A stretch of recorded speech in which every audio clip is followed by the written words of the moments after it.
بسم الله الرحمن الرحيم. إنا نحن نزلنا الذكر وإنا له لحافظون. لا سطو تشوارد سورة لا سي جزء لا 6236 آيات خواي كاربزي لدوتوي كتابك دا كقرآن أم بيامي لريقي حضرة جبريل عليه السلام نارد بو پیغمبری پیشوا صلى الله عليه وسلم ئەویش بڵاوی کردەوە بەسەر ئەم زەمینەدا و گەیاندی بە هەموو مرۆڤایەتی. هەتا ئەو کاتەی ئومەتی ئیسلام دەستی بە قورئانەوە گرتبوو پێشەنجی هەموو میلەتان بوو. کاتێک لە قورئان دوور کەوتەوە حاڵی موسڵمانان بەو شێوازەی لێهات کە ئێستا هەیە. ئەم ڕاستە شەقامە کە شەقامی ئیسلامە قورئان سەرچاوەیەتی. لاڕێیەکان و ڕێزکە ڕێگاکانی دیکە دەستنەوە سەر ڕێگەی دیکە کە دواتر نەهامەتی و دەردەسەری تووشی هەموو مرۆڤایەتی دەکات. لەم بەرنامە تایبەتەدا لە مانجی تایبەتمەندی قورئان کە ڕەمەزانە گفتوگۆ دەکەین لەسەر ئەوەی داخوا حاڵی موسڵمانان لە دوورکەوتنەوە لە قورئان چۆنە و چۆن دەبینە ئەهلی قورئان، ئەدەب نواندن بەرامبەر بە قورئان چۆنە، چۆن ببینە شوێن کەوتەی ئەوانەی کە هەڵگرانی قورئانن. لە خزمەت هەردوو مامۆستایانی قورئاندام زۆر بەڕێز دکتۆر عەبدوڵڵا حەداد زۆر بەخێر بێی و زۆر بەڕێز دکتۆر عەبدوڵڵا نیازی ڕۆژبەیانی زۆر بەخێر بێی. بەخێراتندان دەکەم و من خۆشحاڵم کە لە خزمەت دوو مامۆستایی بەڕێزی ئەهلی قورئاندام. زۆر بەخێر بێت. لەوەی بەرنامەکە زیاتر بەرەکەتدار بی لە مانجی پڕبەرەکەتی ڕەمەزان بە قورئان دەست پێ دەکەین و دەسمە خزمەت جەنابی دکتۆر عەبدوڵڵا بە هەندێک لە ئاەتەکانی قورئانمان بۆ بخوێنێت. فەرموو جەنابی دکتۆر. أعوذ بالله من الشيطان الرجيم. بسم الله الرحمن الرحيم. إن الذين قالوا ربنا الله ثم استقاموا تتنزل عليهم الملائكة ألا تخافوا ولا تحزنوا وأبشروا بالجنة التي كنتم توعدون. نحن أولياؤكم في الحياة الدنيا وفي الآخرة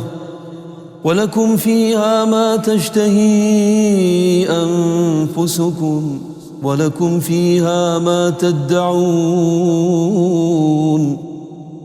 نزلا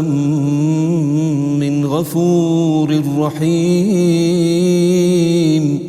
ومن أحسن قولا ممن دعا إلى الله وعمل صالحا وقال إنني من المسلمين. ولا تستوي الحسنة ولا السيئة ادفع بالتي هي أحسن فإذا الذي بينك وبينه عداوة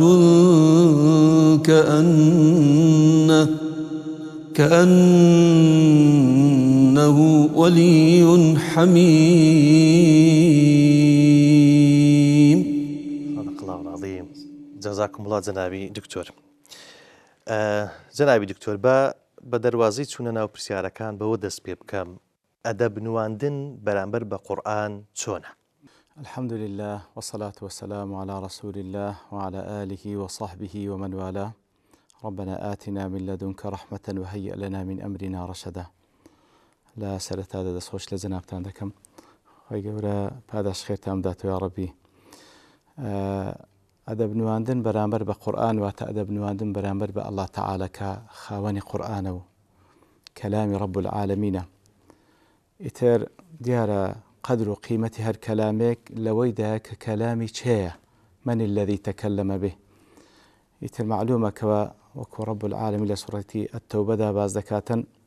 وإن أحد من المشركين استجارك فأجره حتى يسمع كلام الله. كواتە ڕەب العالەمین ناوی لە قورئانە کەلام الله. ئیتر کەلامی زاتێکە کە لە خودی خۆی العظیمە سبحانه وتعالى. ئیتر کەلامەکەشی بە تەئکید زۆر عظیمە، شایانی ئەو پەڕی ڕێز لێنانە. پێش هەموو شتێک یعنی ئەدەب بەرامبەر بە قورئانی پیرۆز ئەوەیە کە بەو شێوەی کە خۆی گەورە سوبحانەهو وتەعالە دای بەزاندێ لە بۆ ڕەسوول الله صلی الله عليه وسلم پێویستە ئیمانی پێبینیکەوە ئەو کتابەیە ئەو پەیامەیە کۆتا پەیامی ڕەب العالەمینە لە بۆ هەموو بەشەریەت لەوەوە هاتیە لەلایەن ڕەب العالەمینەوە لەوە ئەویش دەگەڕێتەوە. ئیتر بەو قەناعەت و بەو ئیعتیقادەوە ڕوو لە قورئانی پیرۆز بکەی ئەو پەڕی ڕێز و گەورەی لە بۆ بنوێنی. ئیتر هەم تەعظیمی باتینی لە دڵ و دەروونەوە لەو ئیعتیقادەوە سەر هەڵدا، هەم تەعظیمێکی ظاهریش بە ئەو موسحەفەی کە لێی نووسرایتەوە، ئەو موسحەفەی کەوا مشەڕەف بووە، ئەو لاپەڕانەی کەوا مشەڕەف بووینە وەیکەوە کەلامی ڕەب العالەمینە تێدا نووسرایتەوە ئەسڵوا تەعظیم بکرێ بە مانای کەلیمە. و وەکو معلومیشە زانایان ئیجماعیان لەسەر ئەوە هەیە کە کەسێک بێڕێزی بەرامبەر بە موسحەف بکە بێگومان پێ لە دین دەردەچی. لێیە ئەو پەڕی ڕێز لە بۆ قورئانی پیرۆز دابدرێ کاتێکەوە ڕووی تێدەکەی وەکو زانایان دەفەرمونون ئەسڵ وایە پێشوەختە ئەو دڵت خالی بکەی لە هەموو شتێک و بە ئیقبالەوە لە بۆ قورئانی پیرۆز باوەش لە قورئانی پیرۆز بگریتن لەبەرەوەی بەڕاستی ئەو دڵە کە با بڵێن مەحەلی قەبوولە ئەگەر بێت و شتێکی تێدا بی غەیری ئەو قورئانە ما جعل الله لرجل من قلبين في جوفه بەڕاستی ئەو قورئان چی تێدا نابیتەوە. لێیە پێویستە خالی بکەی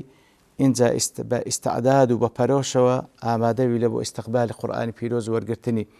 ئەوجا ڕێزلێنان لە موسحەف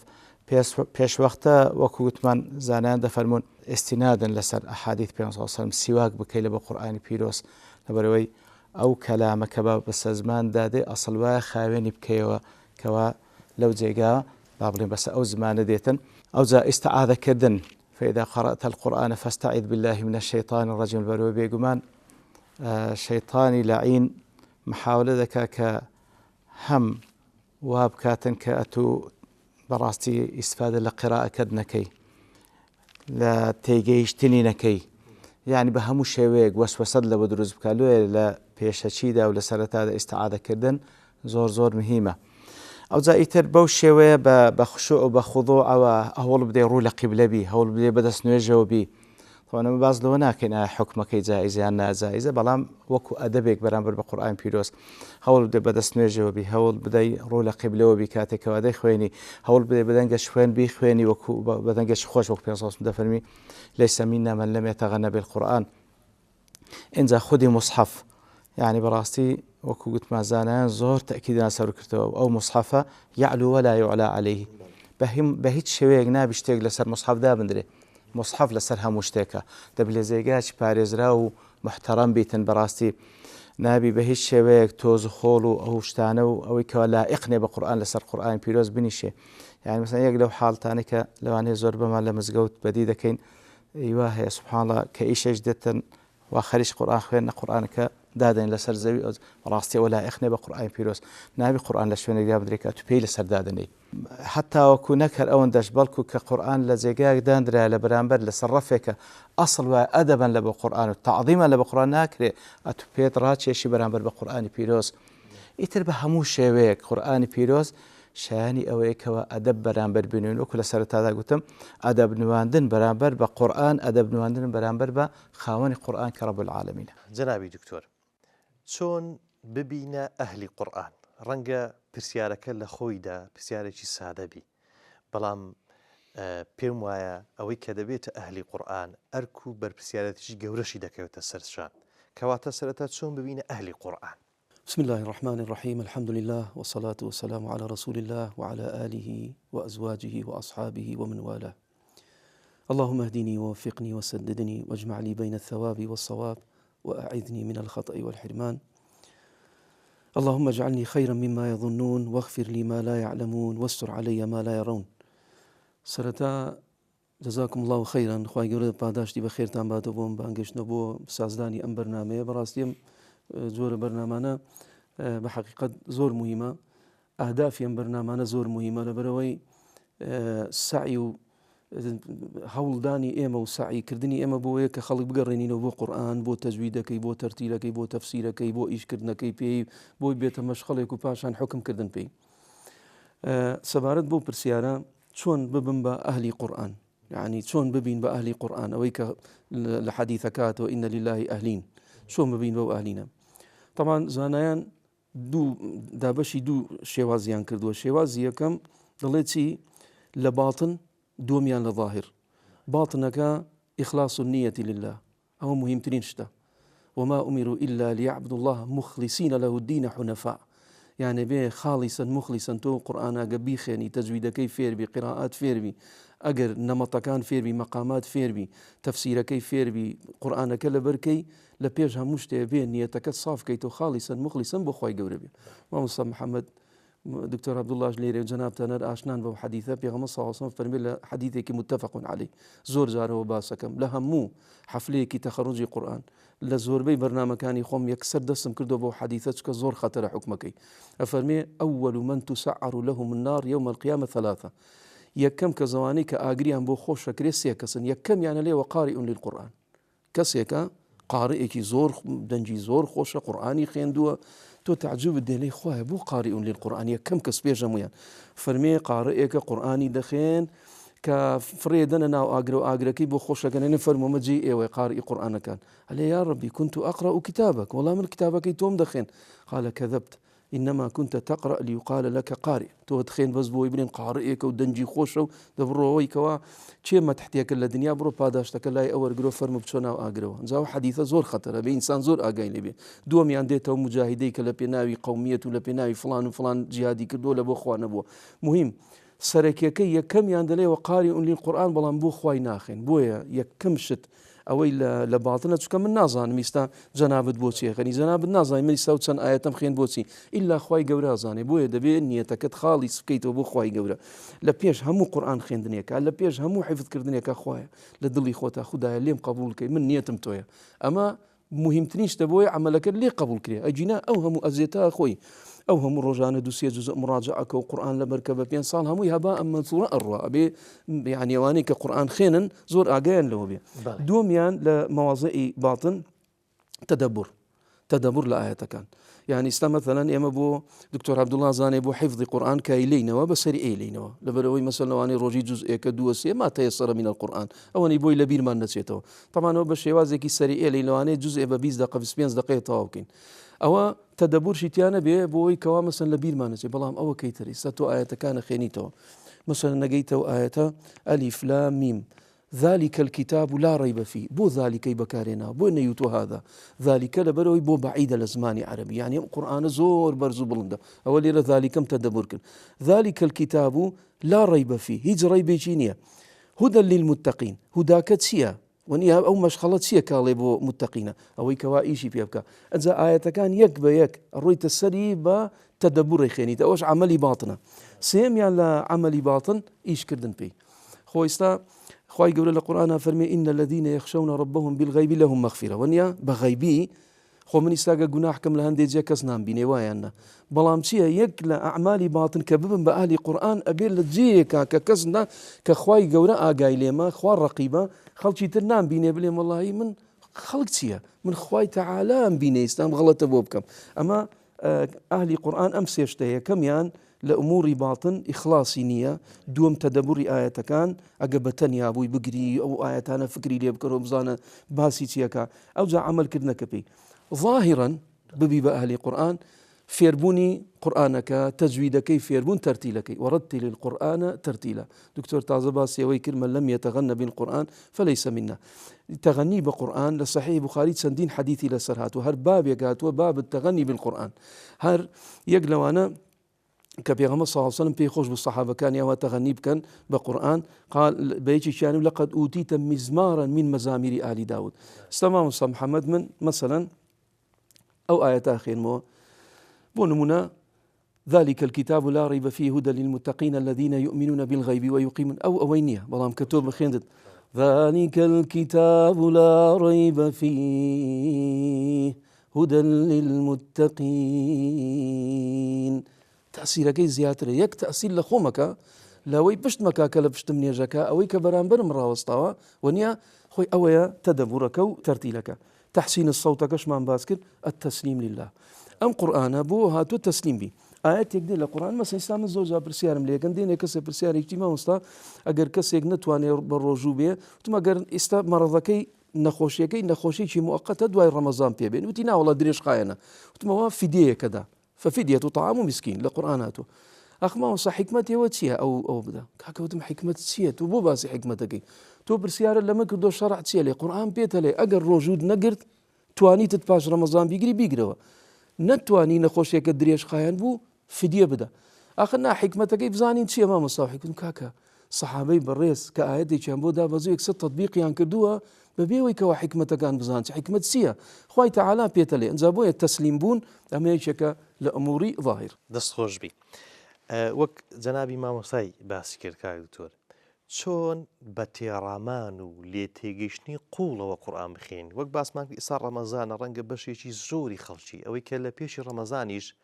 بە ئوموری دنیا مەشغوڵ و بێ ئێستا کاتێکی تەرخان کردیە کە ختمێک دوان چەندان دەکات بەڵام چەندە گرینگە ئەوە بە تێڕامان و لێ تێگەیشتنەوە بێ بصراحة يعني خوێندنەوەشی ختمەی بە تایبەتی يعني معلوم جەنابتانە کە بە تایبەت سەلەفی ئومەتە کاتێکەوە ڕەمەزان هاتێ وازیان لە هەموو شتێک و علومەکانی تر هێناوە لە خزمەتی قورئان دابووینە يعني ختمەکەشی ئەمە هیچ کەس ناتوانێت لە شأنی کەم کاتەوە بەڕاستی قولی رسول الله صلی الله عليه وسلم خوێندنەوەی پیتێک لە قورئانی پیرۆز وانە بە حەسەنەیە والحەسەنەة بعشر أمثالها يعني ختمە زۆر مهمە بەڵام ئایا ئەوەندە کافی نییە بەتەکید لێ بەڕاستی ئینسان وەکو جەنابی مامۆستاش کاکتۆریش ئاماژەی پێکرد یعنی بەڕاستی خوێندنەوە ئەوجا سەوان لە بۆ کەسێکە حافظی قورئانە وەکو مڕاجعەیەک دەیخوێنێتەوە یاخود هەر ئەوەی کەوە دەیخوێنیتەوە وەکو خوێندنەوە با خوێندنەوە هەبی ختمەی خوێندنەوەی هەبی بەڵام زۆری زەرورە لەولایە خوێندنەوەیەکی هەبی زۆر بەهادئی و لەسەرخۆ و لە بۆی تەدەبوری تێدا بکە مەسەلەی تەدەبور واجبە بەڕاستی يعني تەماشا دەکەی بە بەڵگەوە رب العالمین دەفەرمی كتاب أنزلناه إليك مبارك ليدبروا آياته ما بسته أو كتاب مبارك رب العالمين دفن داما بزاني ليدبروا آياته أصلا بركتي قرآنك لتدبرك براستي بركتي قرآنك لعمل بيكرنك بيز قالوش بركتي لا خويني ألفاظ كانت وكبين صوص ما جاي بيدك أو أفلا يتدبرون القرآن أم على قلوب أقفالها دوزارك دوباري ذكاته كواتا لسورة محمد عفوا أفلا يتدبرون القرآن أم على قلوب أقفالها كواتا يشهر عيني بلقي وجوبي لودج كواتا تدبر واجبة كو تدبر بكم براستي تدبر قناغك براستي رامان لقرآن بيروس قناغك لدواي تيجيشتني ده همو ما نابين مفسر بالتأكيد مفسر شروطه بلام همو ما دتوين تدبر القرآن بيروس بكين باش أوي كواتي جيشتي بعام بتايبتي الحمد لله أنواع تفسير من هي مطول من هي وني وسط من هي بابن كرت من هي أتو قرآنك تيبقى أصلا لمصادر ولا سرتساوى كان تفسيرك تيبقى أو جاء ورا خزمة تدبر بك تدبر سيا بكرتي وبكردي لقول شيخ الإسلام ده هاتي فرمي تدبر بكرتي أويا أو آتسيلة من دوي بلي تمام يعني أو هندي لخزمتي بوسته أو آتسيلة من دوي براستي إتر يان أمريكا فرمان بيدا كاتوزان أتو لتشوين دري أو أمري جيبزيت كردية يان شتيكا قدغا كراوة فعلا أتواز لي هنا إتر يان أوتا وكو كاكتور آماجي بويدا مثلا ذلك الكتاب لا ريب فيه هدى للمتقين فعلا أتو تماشاي بك فكري لي بكوا خوي يقول تسن بعظيمي باسي القرآن كذلك الكتاب تسن برزة لقالوا إلى بردست داي خوينيوا بلام لقدر وقيمته لمعاني برزة براستي إتر أو جا زانان كباسيان كرديا يعني كو تدبري تدابكم بيش هموش تيك كاتك كذا شيخ خزمة القرآن خالي الذهن برو يعني وكو أول شيء عبارة الجوان هي علماء بكارين ذلك تسوي خزمة القرآن بيروز حمو خمي دنيا بلا يقدامني حمو يدربينا كل الهموم وداعا برو تزاري برو حد تفرغ ده كامل بالقرآن بيروز بكامل قواي ذهني لخزمتي أو أعتدادهم فكري اللي ذا كمو تيجيشتي ما لا تفسير كان والله فكري اللي ذا كمو كفكرم اللي كردوا زور بوردي ديخوين مو تكراري شي ذا كمو هو شر سنة بيغمبر صلى الله عليه وسلم شوها بو بيق آيات بهيك آيات وكو إلى سورة المائدة لا كوتاي سورة المائدة خير سبحانه وتعالى إن تعذبهم طبعا وقول عيسى عليه الصلاة والسلام إن تعذبهم فإنهم عبادك وإن تغفر لهم فإنك أنت العزيز الحكيم يكشفي كامل أودو بارك الدواء أو تكرار زور مهمة براستي أو تكرار زور مهمة زال بيش أوج براستي لقدر خوشويستيد لبو قرآن لقدر خوشويستيد لبو قرآن بيروس بيد بخشي بله أنا أو قاعدة كوات السندي بي بخشي بالتأكيد بقرآن بيروس عزيزة وإنه لكتاب عزيز وأن قرآن بيروس عزيزة براستي لزيجا لدليك ولا سينجك زيجاي نبي توكا أو جرينجي بيندا محال أوشت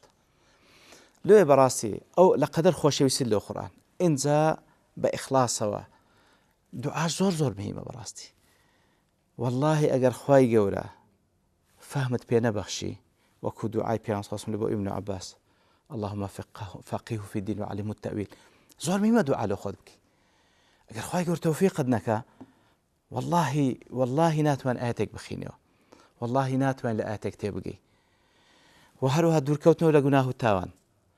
زور مهمة أوش براستي واش مانعة لبو تيجيشني قرآن بيروس لو يدفن أفلا يتدبرون القرآن على قلوب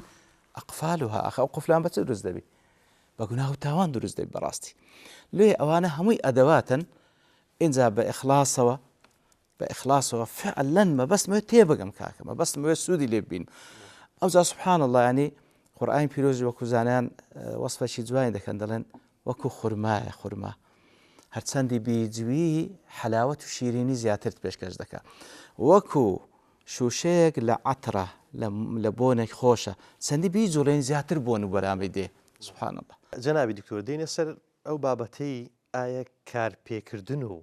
بدو كوتنو اتباعي قرآن تشونا کەسێک چۆن کار بە قورئان بکە و لەسەر دڵی ئاسان بێ و ئاسانکاری بکە کە تەنها قورئان خوێندن ئەوە نییە قورئانەکە دەخوێنم و لەبەری دەکەم بەڵکو ئەوەی کە باستان کرد کارپێکردنەتی طبعا خۆی بدایەت کە قورئان ئێمە کای خوێنین سەرەتا ئەو کەسە قورئانەکە خوێنێ دوایە چێ بلین ئەو مەرحەلانە تەطبیقەکە خۆی مەبەستە ئاساسیەکەمانەوەیەک ئیشکردنەکەی پێی سەرەتا چێ ئاەتەکە خوێنێ یەتەتەعتەع فیه دەی ئەخێنێت و ڕاوەستێ ئەو ئاەتەکە حینجەیەکات ئەنجا دوایی سەبر تەواوێکە ئەنجا دوایی ئەچێ بە دوای مامۆستایەکی تەجویددا گەڕێ تەجویدەکەی لا فێرە بێ ئەنجا دوایە چێتە لای مامۆستایە قیرائەتەکەی لا فێرە بێ بۆ نمونە ئەنجا دوایە چێ هەمووی ئەجر و پاداشتم هەموو ساڵەت و هەر حرفێکە خوێنی یەک 10 حەسەنەیە ئەنجا دوایەوە ئەچێتە لای مامۆستایەک لە سوورەتی فاتیحەوە تا سوورەتی ناس بە قراءتي إمامي عاصم بيخيني بهردو الراوي حفص الشعب مثلا نجا قراءاتي تربخيني بزانا مامي ختمة شوكا يقلا أمانتي علمي إما إجازة كانت وين بدين أجر يك حرف نخيني أبي الفاتحة وبخيني حتى ناس شي تاو كرا قريتو فاتحة بينز آياتي سورتي بقرة خيني انزا أجتاو بي دو امتحان انزا مجازة بي تو سيرك أمهم خيندنا رجانا خيني بزانا مامي أجر باداشتا خۆشی نازانێت چاوی قەپاتەکە تۆی کاتە وەختی سیرەکە فلان قیرائەیتەوە چاوی قەپاتەکەی کاتەوە من بەرەکەتی قورئانە وەلەقەد یەسەرنا القورئان للذکر فهل من مدکر لە حەدیثەکە فەرمێ إن الملائكة لتضع أجنحتها لطالب العلم جناحي أها بۆ کاتۆ لەسەری ئەڕوا والله ئەوەی کەوا علمی خوێند بێ هەر ئاشکرا هەستی پێکەی والله ڕێت بۆ کورتە بێتەوە والله من خۆم ئەوم هەستم بەو بەرەکەتە کردەوە ڕێت بۆ کورتە بێتەوە والله دەڕۆی جادت بۆ کورتە بێتەوە والله دەڕۆی کارەکانت هەموو بۆ ئاسانە بێت خوا دەزانێ من خۆم ئەوەم بینیوە یعنی ئەو ڕێی کە ڕۆژێتر بە لەوانەیە بە فترێکی زۆرم بڕی بێ کە گەیشتومەتەوێت تعجب ماتۆ چۆن من بەو فترەکەمە توانیتم بگەم چاوم قەپات کردومەتەوە فلان قیرائەت تەواو بوو چاوم کردووە تەواوم کردووە فلان شتم تەواو کرد ئەنجا بەڕاستی قورئانەکە کە ئەم هەموو ئەجر و پاداشتەی لەسەرەوە مەلایکەت هەموو ئاگدارت دەبێ يتعاقبون عليكم بالليل والنهار دو ملائكة لبيش ولا باش توروا يحفظونه من أمر الله آسان كاريد بوكا شتكانت بو درستكا سيرك بدايات كدس بيكي بخينك خويا لي من ما تشون والله من مناتهم استيعابكم والله مدواي خويا قوري ارمتي دا فكرة بوكاتو ميش كتكاتو سيرك استقبال زياتركي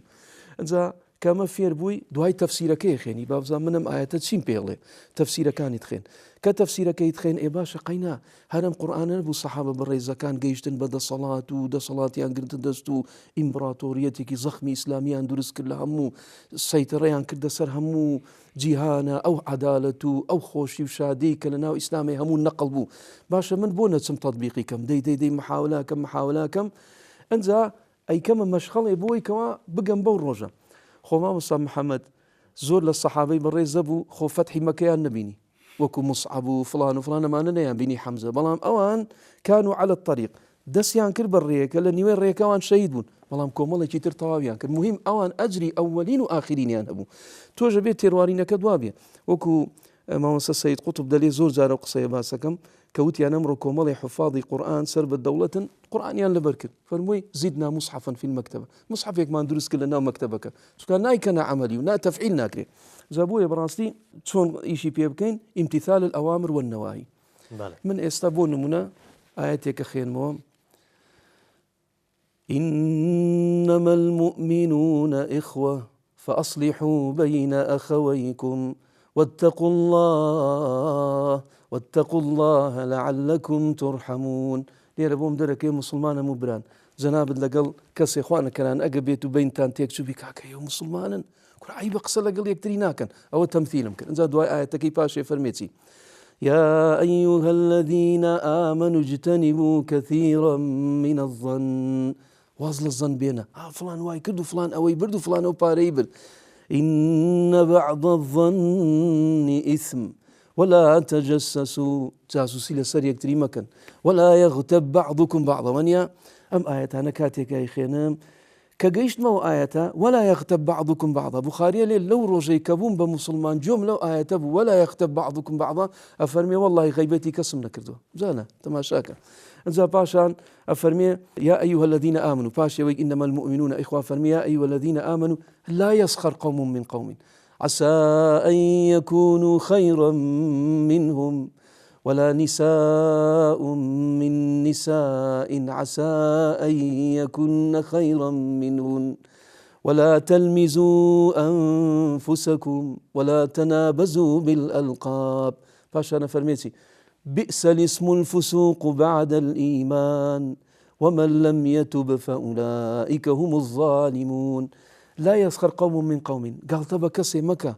ما كنا عربة هي عربة كان هر وأبونا هر أو أبونا ما تركمانا كرة ترك هرواية كرة فلان هواية قال مكة بخلق لا يسخر قوم من قوم يكسر إشي بيك مليم توا والله من لورو قال السخرية بيك قوم ناكم معياري إما إيمان وتقوى باش أنا فرمي ولا نساء من نساء عسى أن يكون ولا تلمزوا أنفسكم بإشارة بتساو ويل لكل همزة لمزة كجناب دروي لبشتوا إشارة بتساوى كم بيك ما صام حمس أو أنا مكة وشتانا مكة ولا تنابزوا بالألقاب كابلا لقب يجي بينا خوش بيمالي كازاني أو لقب لدل يا زور ناخوش بيمالي بلكو بجوانتني شيء وازمانيك والله داوي لي برناكم خدها لو روا إتر وعد بيوي كامل لقب دكتور عبد الله بيه لما دكتور عبد الله بيت خوش بيه بلي ما مصطفى عبد الله يعني دكتور عبد الله لي والله بيم خوش بيه بلي ما مصطفى لو روا ما مصطفى كي بيلم كتشيش تيجي بيه خوش بقى ولا تناب بئس الاسم الفسوق بعد الإيمان قال له بيه زور خطره يعني خرابترين في السوق خرابترين غلطك كي لباشويك إيمانتنا انزا ولا يختب بعضكم بعضا وكو بخاري وتيبو خويا لو رجي وآيات مجولي بو غيبة منكردو دي يا أيها الناس باشانا فرمي إنا خلقناكم من ذكر وأنثى وجعلناكم شعوبا وقبائل لتعارفوا تعرف بكن لقل يكتريها دجاياتي يكتري مكان ما دام ديني الإسلام يجمعنا والقوميات يفرقنا قومية كان مو كتوبة من دود والله من عارف فضلي يعني والله منش كرد منش لتوبة أشتر ونيا والله مكي إسلامك كومانك ذا ما مستجان يا كم جار كجملة وآيات أبو واجب لسرم إيشي بيبكم خبر يكادو تيان قبلة قرة يكسر صحابة كان هلا ناو نيجا نيانو السبب كان يتيا حكمتك يتيا كاكا نا يكسر ريان صورة كآية كذا بزي إنما الخمر والميسر والأنصاب والرجس من عمل فاجتنبوه دور كونه ولي دليا لشاري مدينة جوجل خمرها تخواره نشيان برسياري سبب كان نكر يتش هاواري كر حرمت الخمور تو هرهم يوازينينا جا مهم تنين شد ما مصطفى بوي كوا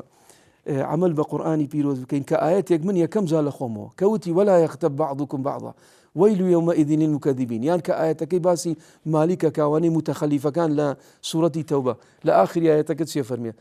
يا أيها الذين آمنوا اتقوا الله وكونوا مع الصادقين تقوى إخوائي قورب كان لقر رازقو كان بن تواوي تر من لمروا إتر خوم محاولة كم رازقو بم وكو يشيق سلفي صالح كو آياتي جوليبو أو آياتاني جوليبو كباسي الصدقة كاتو باسي واقع كإنسان دور بيلا درو وتي هر روجيك يقدروا يك خلاف لدوم درسه يقدر هم كما خير حتى وايلي هات كي سكان مو بطالبو وايلي هات توشي برسيتي بو كتوشي برسيتي بو عذابي برسيتي بو ام جوازي لا درو هنا ام زابويا همو وسيله كان تطبيق كردو بوي كوا ايش بقران كبكنو بوي كوا بيسر برزبو كواتا كورتو بختي بكينو همو او چێشانی ئێستا لە جیهاندا هەیە بە شێوەیەکی گشتی ئەگەر گەڕاینەوە بۆ قورئان نەک کێشەی مسلمانان کێشەی هەموو ئومەتان و مرۆڤایەتی بە شێوەیەکی گشتی چارەسەر دەبێت کە چارەسەرەکە لە نێو قورئاندایە بالضبط مامۆستا محەممەد کە ئاوس و خەزرەج کە هاتنە ناو ئیسلامەوە شەڕێکی گەورە لە بینیانە ڕوویدا پاشی فترێک فجعل الرجل يقذف الرجل بالنعال والجراد بسعف النخيل وبنعل دەستیان کردە شەڕ خەزرەج وتی ئێمە باشتر بووینە ئێوە و جەماعەتی ئاوس وتیان ئێمە لە ئێوە باشتر بووینە تا پێغەمبەر صلی الله عليه وسلم هات کە هات تەماشای کرد ئەو دوو جەماعەتە مەبەستم چییە لێرە باسەکەم کە هات ئەو دوو جەماعەتەی بینی کە هاتوونەتە ناو ئیسلامەوە ئیستەوا بە لەحظات شەیتان چۆ بینیانەوە شەڕە نەعلەکەن خەریکە لە یەکتری بدەن ئەو هاوارەکە باسی خەزرەجەکە ئەو هاوارەکە باسی ئاوسەکە پێغەمبەر صلی الله عليه وسلم ئاەتێکی بۆیان خوێندەوە فەرمووی يا أيها الذين آمنوا اتقوا الله حق تقاته ولا تموتن إلا وأنتم مسلمون جاره هنا نسرسي خواب ناسن ولا تموتن إلا وأنتم مسلمون أو كاريك ديكن بوه بكافري برون أم كاري سيكتري بكوجن شو قاتل ومقتول في النار فاشان فرموي واعتصموا بحبل الله جميعا ولا تفرقوا واذكروا نعمة الله عليكم إذ كنتم أعداء فألف بين قلوبكم فأصبحتم بنعمته إخوانا دلي كجوية لو آياته هبوي لسرت شو كوتن أليف فجعل الرجل يصافح الرجل فرمي فجعل الرجل يصافح الرجل ويعتذر منه دس يكر دسر شاني باوشي لدا داوي لبردني ليكر بيك آياتك بيغمبر صلى الله عليه وسلم يتي نفرمو بس فرموي ئاوس و خەزرەج وەرن ئێوە بزانە خوای گەورە سەبارەت بە ئێوە چ ئاەتێکی داکرد بەس ئاەتەکەی بۆیان خوێندەوە ئاەتەکە فەرمێ بە بیرتان دێ یەکتریتان نەکوشت ئێستا بوون بە برا جارێت ترەتانوێ بگەڕێنەوە سەر ئەو بەرنامەی قەدیم هەمووی دەستیان کردە گریان فجعل الرجل يحضن الرجل ئەوانەی کە بەرامبەر یەکتری ڕاوەستان و شەڕە نەعریانە کرد باوشیان لە یەکتریدا داوای لێبردن لە یەکەم براکەم شەیتان خەریب و زاڵم کا بەسەر خۆمە جا بۆیە وەکو جەنابەت فەرموود کارەکانی ئێمە گەر بێت و هەر کارێک ئێستا لێرە شتێک ڕووبدا مەشاکلێک ڕووبدا کە قورئانمان کردە حاکم ئاەتەکانی قورئانمان کردە حاکم قەناعەتت بێ یەک مشکلە نامێنێ و هەر ئەوەش سەربەرزی ئێمەیە حتا ئێوارە بڕۆین حتا ساڵێکی تر ئێمە بڕۆین دەساتیر بنووسینەوە فڵان شت بنووسینەوە بەو خوایە ڕفعەتی ئێمە و سەرکەوتنی ئینسانی مسلمان لەو قورئانەیە کەینێ قورئانەکەمان جێبەجێ کرد سەرەکەوین وەڵی کەی قورئانەکەمان کردە گوتمان دینێکی ڕسمی وڵاتە بەڵام ئیشمان پێ نەکرد بەخوا مەشاکلە تا دێوا زۆر بێ جەنابی دکتۆر دەگەڕێمەوە خزمەت ئێمە باسی هەموو ئەوانەمان کرد کە لەگەڵ قورئان تێکەڵن و شارەزایەکی قورئانیان هەیە بەڵام ڕەنگە کۆمەڵی خەڵکت کە هەبی کە کەسێکی بەتەمەنە فریای ئەوە نەکاتێک کە فێری قورئان بی ئێستا ئەدەبی کەسێک کە گوێ لە قورئان بگری یاخود کەسێک کە تەنها دەتوانێت گوێ لە قورئان بگری تێگەیشتنی ئەوەی نییە کە بە تەواوی فەهمی قورئان بکە تەدەبوری قورئان بە شێوەیەکی باش بکات چکە ڕەنگە بە ژێرەی تەمەنی بە ژێرەی خوێندەواری ئایا ئەوانە چی بکەن چ ڕێیەک بۆ ئەوانە هەیە الحمد لله کە رب العالمین فەزلی زۆر فراوانە یعنی ئەوەی کە ناشتوانێ بخوێنی الحمد لله ئێستا ئەو هەموو ختمەیە هەیە بەو هەموو دەنگە خۆشە ئەو هەموو وەسائلە هەیە لە بۆی کەوا گوێ لە قورئانی پیرۆز ڕابگری تر خوای گەورە دەفەرمووە ئیذا قورئ القورئان فاستمعوا له وأنصتوا لعلكم ترحمون کەواتە یەکێک لە کاتەکانی دابەزینی ڕەحەماتی رب العالمین چ کاتێکە کاتی قورئان خوێندنە گوێگرتن لە قورئان کاتێک کە دەخوێندرێ ئەو کاتانەیە کەوا ڕەحماتی ڕەب العالەمین دادەبەزی لێ دەفەرمی کاتێکەوە قورئانی پیرۆز خوێندرا فەستەمیعوا لە نەک فەسمەعوا فەستەمیعوا چاک گوێ لێ بگرن چاک گوێ لێ بگرن کەواتە ئەسڵ وایە ئێمە بەڕاستی کاتێک کە قورئان دەخوێندرێ فعلەن خەریکی هیچ نەبین و ئەنصیتوا بێدەنگ بن چاک گوێ لێ ڕابگرن و دیارە وەک گوتمان کاتەکانی دابەزین ڕەحمەتی ڕەب العالەمین ئیتر ئەو هەموو قورئان خوێنە بەو دەنگە خۆشانە ئەوەی کە نازانیتن الحەمدولیلا ئەو وەسائلانە و قەلەم قورئان و ئەو بابەتانە یعنی هیچ کەسێک نییە مەحروم بی لە قورئانی پیرۆز هیچ کەسێک نییە لێیە بەڕاستی یعنی تەماشا دەکەی الحەمدولیلا لە جێی دڵخۆشیە کە دەبین لە بازاڕەکانمان لە ناو سایارەکان الحەمدولیلا لە ماڵەکان قورئانی پیرۆز وەختە بڵێم زۆربەی کاتەکان لێ دەرێ بەڵام لەگەڵ ملاحەزەیەکیش یعنی جاری وا هەیە دەسی دوکاندارە قورئانی لێتدا و بە بەردەوامی ئەو معاملە دەکرێت و کڕین و فرۆشتنەوەیەوە یعنی حقەتەن ئەوەش جێگای وەکو بڵێ نەزەرە یعنی ڕاستە تو ئینشاءڵڵا لە منتەڵەقی خۆشەویستیت لە بۆ قورئانە و لە بۆ بەرەکەتی قورئانە ئەو قورئانەکە لێ دەدەی بەڵام ئەسڵ وا خۆ کە قورئان خوێندرا فەستەمیعوا لە یەکەنجی ئیستیماع دەکەی کە ئەتوو خەریکی معاملاتی وانە یان بەداخەوە ینی لە تەعزیەکان کە ئەسڵەن بەڕاستی ئەو تەعزیە ئەسڵ و ئەساسی نییە بوویتە عورفێک بەڕاستی ئەگەر ئەوە دیارە سونە و سیرەی پێغەمبەر صلی الله علیه و سەلەم ئەصحاب و هەروە قڕوونی فاضیلە شتیوان نەبووە یان دیارە واجبمان بەرامبەر بە کەسێکەوە وفات دەکاتن دیارە واجباتەکەن بەڵام مەسئلەی قورئان خوێندن ئەوە شێک لە موشکلەکانە کە بەسەراحە فعلا مشکلەیە لۆ دەڵین مشکلەیە ئەسڵەن قورئان خوێندن ڕەحەماتە بەرەکاتە بەڵام کە لە شوێنێک دەخوێندرێتن کەس گوێی لێ ڕاناگری دوو کەس و سێ کەس پێکەوە قسان دەکەن خۆ کەنجین ئەدەبە بەرامبەر بە قورئانی پیرۆز لێ ئەسڵ وایە کە قورئان دەخوێندرێ هەمووی بێدەنگ بن چاک گوێی لێ بگرن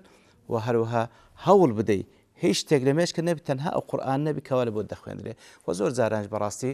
گوێگرتن لە قورئان تەئسیری زیاتر لێ کە بە خۆت دەخوێنی بەڵگە ئەوەی پێغەمبەری خوا صلی الله علیه و سەلەم جاری وا بووە داوای کردیوە نیە فلانە سەحابی وەرە لە بۆم بخوێنە ئەقرأ عليك وعليك أنزل أحب أن أسمع من غيري إنزا كخوينديتي وآتاني سورة النساء فكيف إذا جئنا من كل أمة بشهيد وجئنا بك على هؤلاء شهيدا فحسبك فەرمی کە سەرم بەرز کردەوە پێغەمبەری خوا صلی الله علیه و سەلەم فرمێسک بە چاوم بارەکان داهاتنە خوارێ بەڵێ لەگەڵ ئەو هەموو کێشانەی کە ئێستا لە دنیادا هەیە کە مرۆڤایەتی تووشی بووە چەندە گرنگە لە حاڵی ئێستادا بگەڕێنەوە خزمەت شارەزایانی قورئان و لێیان بپرسین و لە بەردەمیان لەسەر چۆک دابنیشین بڵین چارەسەر چییە؟ جەناب لە پرسیار کە پێشووتر لەگەڵ جەنابی کاکتۆر و ئەوی جوابێکی جوانی دایەوە یعنی ئەو قورئانە بە معنای کەلیمە هیدایەتە ڕەحمەتە فمن تبع هدايا فلا خوف عليهم ولا هم يحزنون لسورة البقرة لسورة طه فمن اتبع هدايا فلا يضل ولا يشقى كواتا أو اتباع أو هداية بكاتا فلا خوف عليهم ولا هم يحزنون نترسي لداهاته هي نخفض لرابر دود أخوة فلا يضل ولا يشقى نقم راد بلا دنيا نتوشي بدبختي دي بلا قيامة كواتا عكس كيسيا خوفي نبي لأمن أمان هذا الشيء حزني نبي سعيدة بختورة فلا يضل مضل بابلين توشي قمراي نبي بالكل سر هدايته ولا يشقى عين السعيدة لقيامة شخوي يقولوا من حسابك لمقابل جدا ومن أعرض عن ذكري فإن له معيشة ضنكا تنك بمعنى كلمة تنك دبي أوجيان لسري أجر هربر دوامي لسري نام قبلش لسري تنك دبي خوافا نامد إدي باشا لشين در إسفادة لقرآن بيروز بكم همو من عالمين نا خايقول سبحانه وتعالى فاسألوا أهل الذكر إن كنتم لا تعلم راسي وكو كأو آتي لسرتادا زناب خينتو إنا نحن نزلنا الذكر وإنا له لحافظون زانان دا فرمون خايقول إنك خودي قرآنك بارز قال لي نا لهمو عصرك لهمو سردمك لهمو زيقايك خايقول زانايانك توفيق دكا كوا فعلا ما بستي خواهي قول لو قرآن بو خلشي بيان بكن خواهي قول ديان باريزي دبعو حق بيان بكري تاوكو زور كاس لقرآن تين آقا بخوي وانيا بەتایبەتی کەوا غەیری عەرەبە وانە ئێدەی باشە خی گەور کو ئیقامەی حوجە لەسەر خەڵکی دەکە لە ڕێگای عولەما خی گەورە ئیقامەی حوجە لەسەر دەکە لێ بەڕاستی عولەما وەکو ئەطیبانە وەکو دکتۆرن پێویستە خەڵکی بگەڕێنەوە لایەن نەک هەر کەسە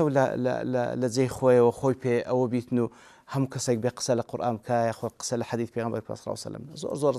بەڕاستی ینی فتوادا هەتا قسەکردن بە تابێتە سەر خودی قورئانی پیرۆز زۆر خەتەرە يعني تماشا ذكي رب العالمين دفرمي وترى الذين كذبوا على الله وجوههم مسودة تماشا ذكي أوانيك وادرويان لسأل الله تعالى كرديا رجع كمان دائما رويان رجبوا وأن تقول على الله ما لا تعلمون براستي زور خطرة لويا وكو أبو بكر خوالي راجو دي فرمو أي أرض تقلني وأي سماء تظلني إذا أنا قلت في كتاب الله بغير علم تسزاوية كلام دقري تسأسمانك دام دبوشه أجر مقصيك لسا قرآن بيروز بكم بشتك كوا علما بينبي زور ضروري إنسان براستي بسيت ولا زانان بتايبتي الحمد لله زاناني قدماء أواني كوا زيجاي إجماعي أمة كوا مصادره آثاريا ما وكو ابن عثيمين دالي استا اوان وفاتيان كرديا لنا قبركانيان يدرسوننا وهم في قبورهم بله يتر براستينا استغناء العلمي علماء ناكره او جا سواء اواني سابقين وبتايبتي اواني معاصرين كمعلومه اوي كواقصي حقي بي لو اني كسيق بلتن كاكا هل كسونا عقصي ذاك نظام جولك شيرا والله اوي بدواي حق داب قره رب العالمين دفرمي والذين جاهدوا فينا لنهدينهم سبلنا ئەوەی جهد بچێشی لۆی کەوا بگاتن بە ڕزامەت خۆی گەورە ئیلا خۆی گەورە ڕێگای خۆی نیشاندا لۆیە ئەو کەسەی کە قسەی حەقی پێیە قسە حەقەکەی وی نوریەکی پێوەیە ئەوەی کەوا بە دوای دادەگەڕ دەیبینتەوە من پرسیاری دیکەم زۆر مابوو بەڵام ماشەڵڵا ئەو بریانە ئیشارەت دن کە کاتەکەم تەواو بووە جەنابی دکتۆر ئەگەر شتێکت بە شێوەیەکی گشتی مابوو بە تایبەتی ئەگەر بێت و ئەو پرسیارە بکەم و بە خێرایی جوام بدەیەوە هەرچە ڕەنگە بمبورە حەقی نەدەینێ ئەویش کەواتە دووریمان لە قورئان بۆیە کۆمەلگاکان بەو شێوازەیان لێ هات دووریمان لە قورئان ئەو نەهامەتیە کە بەسەرمان هاتووە وەکو ئومەت وەکو مجتەمع وەکو تاک وەکو فەرد وەکو عائیلە وەکو وڵات وەکو نیشتیمان وەکو هەمووی لە ساڵێک لە ساڵان کە ئەو ئاەتە دامەزی سەحابە بەڕێزەکانی پێغەمبەر صلی الله عليه وسلم زۆر گریان کاتێک گوێیان لەو ئاەتە بوو کاتێ اهتیمامیان بە زەرعدا پاژەوەی کەوا فەتحی مەککە کرا و شەڕی حونەین تەواو بوو ئەمانە تەواو بوو اهتیمامیان بە زەراعەتدا کە اهتیمامیان بە زەراعەتدا کۆمەڵێکی زۆر لە مسلمانان ئەوەندە حوبی جیهادیان نەما وەکو جاران یەکسەر خوای گەورە گلەیەکی لێیان کرد ئەوەی هێنایە پێشچاویان ئێوە چەند زعیف بوون من ئاوا بە قوتم کردن و ئەو جیهادە بووە سەبەبێ یا أيها الذين آمنوا ما لكم إذا قيل لكم انفروا في سبيل الله اثاقلتم إلى الأرض أرضيتم بالحياة الدنيا من الآخرة فما متاع الحياة الدنيا في الآخرة إلا قليل كو آية دابزي هم دسيان كرده قريان زرعاتا كان الواز دينا خواهي قوراوي هنا وبيش شاوين أو قوة أو ئێستا ئەو سوڵتانەی کە هەتانە من پێتانم بەخشی بەو جیهادەیە کە فەرزم کرد ئێستاوا خەریکن واز لە جیهاد دێنن خەریکی زراعەت و خەریکی فەلاحیە بن بۆی کەوا دوژمن جارێکی تر بێ زەفەرتان پێبەرێ و زعیف بن هەمومان ئەگەر بێت ئەم ئاەتە تەطبیق بکەین ئێستاوەی کە مسلمانی پێسەرەکەوێت تەنها جیهادە جیهادێکی حەق دەڵێم نەک جیهادێکی مزەیەف و ینی بێتە مای نەهامەتی بۆ خەڵکی ئەوەی کەوا ئێستا لە غەزە کرا ئەو برایانە بەو شتە بەسیتانەی خۆیان بە قەذائیفی یاسین کە سونعی خۆیانە توانیان بەرەنگاری ئەو هەموو جیهانە زاڵمە بگرن کە بە تۆب و تەیارە و بە ئەنواع ئۆشکال بەڵام ئەو جیهادەیان کرد خۆیان تەسلیم نەکرد الحەمدولله سەربەرز بوون ئەگەر بێت و خەڵکێکی زۆرشیان لێ شەهید بوو بەڵام ئەوانە بەل ئەحیا عند ربهم يرزقون ئینسان خەمی وانەی نەبێ من خەمی خۆمم بێ نەچم وەڵا خەچیان کرد حەماس کوڕەکە و خەڵکیان هەموودا بەکوشتە کاکەوەی کە درا بەکوشتە یانەوەی کە کوژراوە شەهیدە لای خوا ئینشاءالله ئەوەی ترێ من خەمی خۆم بێ ئایا من عاقیبەتەکەم چۆنە بێ لە ژیانەوە ئینشاءالله عاقیبەتەکەی خێر بوو چوە حزوری خوای گەورە جا بۆیە ئەگەر بێت و ئێمە ئومەتی ئیسلامی هەر هەمومان یەکمان بگرتایە خۆ جوولەکەی ناپاک دوو لە ڕووی ئێوە چەندێکە 2 ملیۆنە خۆی باشە ئەو 2 ملیۆنە ئێمە هەر یەکەوە گە بەردێکمان تێگرتایە ئەگەر هەموو عالەمی ئیسلامی دەستمان بکردایە بە جیهاد پشتی یەکتەییمان بگردایە هەر هەمومان نەمانەتوانی جوورەکە تەواو بکەین بەڵێ تەواومان نەکرد بەڵام چییە وازمان لە ئاەتەکان هێنا پێغەمبەر صلی الله علیه و سلم فەرمێتی ڕۆژێک دێ ئێوە زۆرن بەڵام هەموو خەڵکی لێتانەدا وەکو ئەکەلی قەسعە باسەکە پێغەمبەر صلی الله علیه وسلم فەرمیانە ڕسوڵ ئێمە لەو ڕۆژەیە کەمین فەرمی زۆر زۆرن ئێوە ولكنكم غثاء كغثاء السيل وكو كفي بحر هم كسي بيتانا ويري هم كسي ليتانا دا معناه شيء متفرقين كاين اما وحدت مانك واعتصموا بحبل الله جميعا ولا تفرقوا لواقعي خوما استاد سن اما متفرقين شن زانا هي برامبر زانا كاني ترقصاك شن كزي برامبر وقصاك وما اللي هاتو هندق يعني خلق مانيا قصب زانا قديمه كان مانا لي والله وبالله والله نانم دخوان ملاقا كبد اسمه كسيكم جولي ابو يعني باشكرا وكما مصاي ايني قصيبة إمام أبي حنيفة أو إمام صالحة كبيدة وتري للصغار صحابة ولا صغار تابعين بو كالصحابي بيني ملاقك بدسمه بخواء قدار مناقك هنانم بين أخرى يعني كسيك وكو إمام أبي حنيفة كسيك وكو ابن القيم كسيك وكو ابن تيمية كسيك وكو إمام النووي كسيك وكو ابن حجر شون بي من تنقيس بشأني بكم أي هاوال أما عقلية كمن زانا كاني خوم أو هم زانا ينك هم شتي جوانيا نسيوة كسج معصومني هر كسو باي خوي غلطي هي شون بي من دانش ما عقلية كمن دانش مزاناي خوم ناشرين كم أما شون بي قيناك لبين إخوان لأهم مجالسي أهل علم الله لم شتيا نيبيك هوا بعد ساكا كور جرين أو أبي بلام تولى لسر ملأ قصبه والله من يعني أو كوتسكم لا قبل اسمه بنان خم كجملة وقصيبه هنان بينا قرا هالمعيدا بيجيرا تمشون بيه آخر رئيس قرتنا هوا بلزانا يعني إما جابوه وكو دكتور فرموي براستي أم علم إما لزانا كان ما نور قلتو زانا كان إما جي سوالا أو قبرا أو حسنة جاريان بو إما نقل كردو بتسع عذابك دانشتونا وكل باس كريد الله اجعل من الحامض عسلة لو تام طالع بك بتامك شيرن لباسي لكتابكم كنسيمة وترجمة كدوسي هو كاربر وبختاري باسي ماوردي خصياننا وحفريك لحفرك كدرتو الحاوي درسكر سي مجلده لنا حفريك داينا صالك دو ماي ولا سرما ولا قرما روجي قباخ كان كردو كرتناني كان بوتيق كدرت شو دروا لو صحيفاني لو بيستاني كحرسك بوينا كتابي الحاوي نسي حاوي سيز ده برقه هندي كاني با شروحات وبوت السي برك اوي نسي تخوايس من امره او بيا وبالريزا لنا او حفريه دانش اوي بو من نسيوه امره دانش مقصي بيبلم امره دانش تنقيس بشاني بكم لو برنامج زياتريش بركة داربي كوتايكي ديمو خدمة جناب اگر چند آياتك مال ابو بخيري جنابي دكتور عبد الله يترو خوي ما مستعمل انا بفرمي اسم مال جنابي دكتور ايش بقرتيا هذا ما شاء الله عليه قزادات او چند آياتم زور بي خوشه قران مي خوشه بلامو چند آياتم زور بي خوشه لبروي خلجي غزكاتي كيارمتي كان ليرو دروي لكردستان وبيان خويا نوچن آياتيان دانا بو لسر زور بلاو بو آياتانا بدنجي من او لحسن ظني خويانا اوان دانا بو نزابوي لزوجي حزم لي آياتانا بليمو ان شاء الله خوي قورا او آياتانا لروجي قيامت بو مكاتا شفيعك ان شاء الله شو منها قاش منين ابو خويا بريوانا داينا ابو لقليا يا أيها الذين آمنوا استعينوا بالصبر والصلاة إن الله مع الصابرين ولا تقولوا لمن يقتل في سبيل الله أموات بل أحياء ولكن لا تشعرون ولنبلونكم بشيء من الخوف والجوع ونقص من الأموال والأنفس والثمرات وبشر الصابرين الذين إذا أصابتهم مصيبة قالوا إنا لله وإنا إليه راجعون أولئك